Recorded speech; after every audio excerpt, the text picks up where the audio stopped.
guys here are 6.5 weeks old now. Yeah. Are they close to being weaned? We generally, as a rule of thumb, wean our calves. Two things: they have to be a minimum of 7 weeks, as well as 70 kilos before they come off milk. So they'll start slowing down in the next week. They'll be weighed this weekend and see how they're tracking. And if we're happy with their weights, we start slowing them down. So they'll go from 4 litres down to 3, down to 2, sit at 2 litres for a couple of days, and then they're off. They also need to be eating at least a minimum of 1 kilo of our calf pellets as well. 3 stages, 7 weeks, 70 kilos, and eating at least a kilo of pellets as well.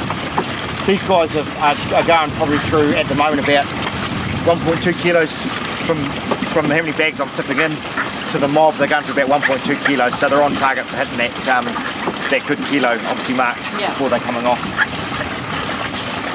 So do you hold back calves if they're not meeting those criteria? We do. They'll just keep dropping back with the next ones, and they might be back for only about a week or 10 days, and then they'll pass those three tests. You'll see in the sizings of the calves, you know, like you've got this guy in particular just here. These calves here were the first pickup from one of my dairy farms. So often those earlier calves, they're held for a bit longer before they get their numbers, before they ring you. So we find that guy, like some of these real big tall guys, one is they could have already been 2 weeks old before we got them, and compared to some of them are only 4 days old. So we get a bit of size difference there, as well as it could have come in as a bigger calf, could have been born as a bigger calf. So that's where it's important to feed for 7 weeks, because I think if you're just going on a weight, you know, you've got guys coming in at say 55 kilos, guys coming in at 30 kilos. You can't take them off, you know, after 15 kilos from 55 to 70. You've got to wait. So we put these tags around the neck. Everyone's recorded their dates of coming in, so we know when we're hitting that 7 week mark. Yeah, so for weaning, you can't really base it on one criteria, can you? Not really, size-wise. Yeah.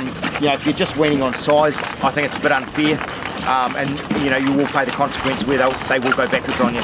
So, Rabby, how do you weigh your calves and make sure they're on track in terms of their weight gain? So I think, yeah, we basically take all ours in the yards and run them over the scales and get a reasonably accurate weight of each individual, and it's recorded. You can use weigh bands and things like that, but we're set up with the yards and the scales, and it's so much quicker for measuring larger mobs of them. Yeah, I think scales are probably the best bet, as they're the most accurate way of weighing them, really. Another option is a wither stick, which is basically a stick, and you can put it against calves and measure how tall they are, and that can be a really good option if you don't have a set of scales on the farm. And basically Dairy NZ have a really good set of tables on their website that tells you the target heights for the different breeds of calves at different ages, and basically all you do is you pop it up next to their wither. It's called a wither stick. Just take the measurement, and it's just a really quick way of basically seeing their weight, and it's usually a lot more accurate than using like a weigh band around their middle. As you've probably found, sometimes they can be not so accurate depending on who's doing the weighing. And yeah, I think with weigh bands, yeah, like you can have them straight under the front of the where the front armpits are. It can put it out 5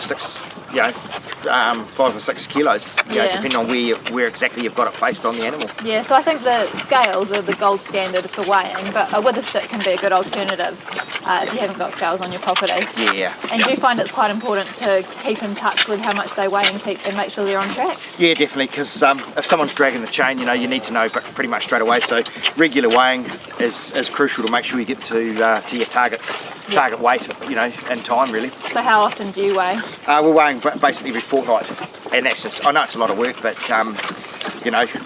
we can pick up reasonably quick if anyone is dragging the chain, because going by eye is always a wee bit hit and miss, to be honest. Yeah. It was a 6 metre culvert, cut long ways and then into 4. It's good just for getting the amount of calves, on either side. We can get around sort of 15 to 20 calves per feeder nice and happily, and fit 25 kilo bag of pellets in there. Yep, so do you put in new pellets every single day? Yeah, basically top up daily. These guys are just hitting the 50 kilo of pellets. There's 40 in this mob, and they're eating 50 kilos now, so they're just over that 1 kilo of pellets a day. Yeah. And yeah, so we're topping up daily. Yeah, Yep. it's really important to feed hard feed to calves, basically for rumen development. Yeah. So when a calf is first born, they actually have a tiny little rumen. It's actually minuscule. When you open the calf up, if you're doing an autopsy and have a look, the rumen is actually so tiny because the abomasum is bigger, because that's really the stomach that's digesting all of the milk.